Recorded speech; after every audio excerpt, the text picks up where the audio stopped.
चित्त जार उत्पला से हूँ चित्रोत्पला। ये चित्रोत्पला नदीर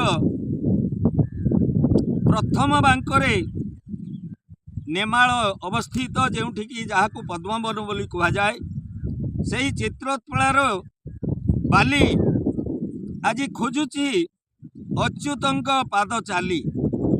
ये चित्रोत्पला एते महत यार जल एते पुण्य आपण माने तो ये कविता पाठरू शुणी थे जानी थे। यार अन्य नाम हूँ चित्रांगी। चित्रांगी नदीर प्रतिटी बालिकणा प्रतिटी धूलिकणा प्रतिटी जलबिंदु अत्यंत पूत एवं पवित्र एवं ये पद्मवन यार सन्निकट में जो उत्तर दिगरे पद्मवन अवस्थित जोठी अच्युत ध्यानमग्न हुई सिद्धि लाभ करथिले एवं असंख्य मालिका रचना करथिले भविष्य मालिका रचना करथिले से अच्युतानंद यही पद्मवन पीठरे अवस्थान करथिबा समय रे निजर स्नान शौच पाई यही नदी बाली रे कठौ माड़ी जीवा आसवा करती। यही पुण्यतया नदी जल रे स्नान शौच होई से जाती। आज ये चित्रोत्पला नदी जल चित्रोत्पलार बाली झुरुछि नेमाल रे अतीत रे से जो अनुभूति तार रही ये महापुरुष मोरी पाद देश मोरी पीठ मोरी पृष्ठ दे यातायात करुथिले।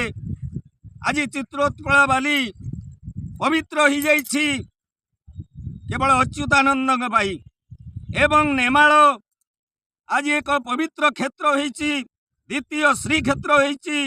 ज्येष्ठ पूर्णमी दिन प्रभु श्री जगन्नाथ तांकर परम भक्त पंचसंख्यांग भितर श्रेष्ठ भक्त श्री अच्युतंकर पीठ पद्मवन पीठ को यही ज्येष्ठ पूर्णमी दिन आसती।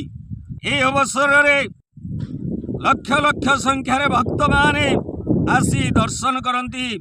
भक्त भगवान जो मिलन स्थल नेमालर पद्मवन सेठी से अपूर्व दृश्य को अवलोकन करती। एवं यही अवसर रे ए चित्रोत्पला बाली रे एक बाली मेला अनुष्ठित होता है।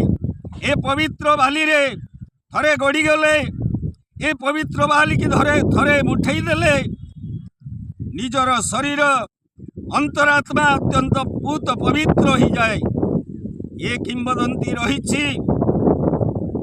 से मध्य कविता रचना करिछि जे हाथ रे मो मुठा मुठा चित्रांगी बाली हाथ रे मो मुठा मुठा चित्रांगी बाली से बाली कुची पुड़िले बोही जाए अमृत झोले से बाली चिपुड़ी देले बही पड़े मालिका बोली।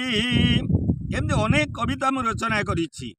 तेबे दिव्यात्मन जेहेतु ज्येष्ठ पूर्णिमा दिन यही चित्रोत्पला बाली सन्निकट पद्मवन को जगन्नाथ आसती भक्त भगवान मिलन हुए सही ज्येष्ठ पूर्णिमा दिन से लक्ष लक्ष संख्यार भक्त माने छुटी आसती नेमाल को पद्मवन को भक्त भगवान मिलन देखापी। से मिलन अवसर रे ये बाली पठारे चित्रोत्पलार बाली पठारे एक मेला अनुष्ठित हुए। साधु संत मुनि ऋषि जोगी त्यागी बैरागी भोगी समस्ते एठी एकजुट हुंती मिलन हुंती भाव आदान प्रदान हुए एवं यही चित्रोत्पला बाली रे थरे पाद थापी देले अंतरात्मा पवित्र हो जाए। चित्रोत्पलार जल को थरे मुंडरे बोली देले चित्रोत्पलार जल रे थरे स्नान करदेले शरीर अत्यंत पूत पवित्र हो जाए।